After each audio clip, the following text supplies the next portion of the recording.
religion knowledge or all that into the curriculum. Exactly. It's beyond that. Exactly. That is where I'm going. It's beyond that. Because based on what she said, and then that you were, explaining for us, go to Twitter, for instance. Yeah. Most of the youth, they are so uncouth, they are brash, and some of them are even violent, and they advocate violence based on the fact that maybe one way or the other, especially after the 2023 general election, a lot of people have refused to heal and also face the reality. And then it has made them start, they will say they want to call out elders. Rather, they are abusing elders. They're saying things that they can't even say when they meet them in person.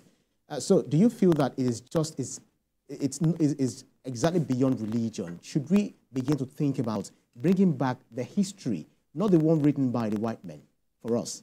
I mean, the one that we know ourselves, that this is our own history, and then we teach these to our children, and then and parenting also, the bad parenting that majority of them have actually experienced have been said to have contributed to what we're seeing today. Do you agree? You've thrown a lot of questions at the same time, but I want to respond to something you said.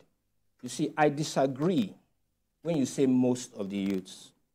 I'm a youth development advocate. I have a foundation for, empowering youths. I don't agree that most of the youths, when you go on Twitter, how many messages do you see? A lot. We are talking about 68 million messages. Youths from 15 down, okay? Then you have maybe about 20-something million up to 30. Have you ever read up to 100,000 messages on Twitter? No. So as a journalist, I read more than that. 100. So you mean you can sit down and read 100,000 messages? I mean, I'm saying this because you said most. It's not most. Right. What is relative? Maybe if you have 100 messages, right, and 80 people out of those 100 people are criticizing and insulting, that does not mean it's a complete picture. It's just the few that you see on that. So I don't like to use the word most, because I defend the youths. I believe in the youth.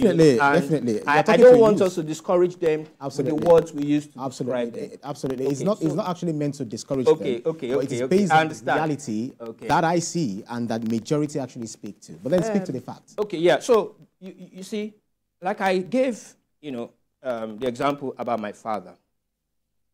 The home is the first place where training, that's why we hear, as we're growing up, we hear home training, okay? So when the home fails to mold the children, and I use fail in quote because sometimes the parents try their best, but some children still decide to go wayward. But back to Christianity, the Bible says that train up a child in the way he should go, and when he is old, he will not depart from it.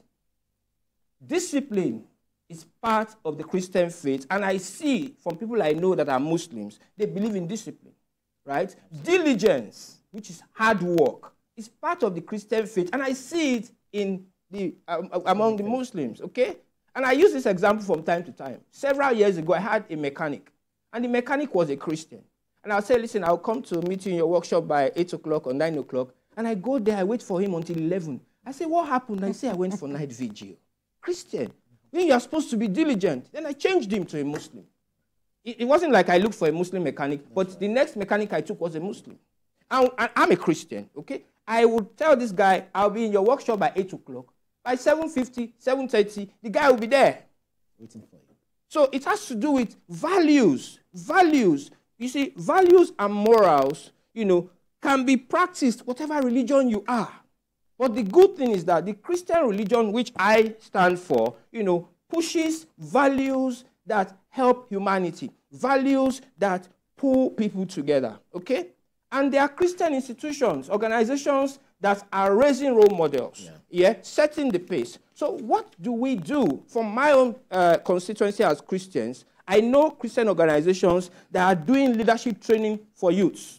I know Christian organizations that are doing skills acquisition programs for youths.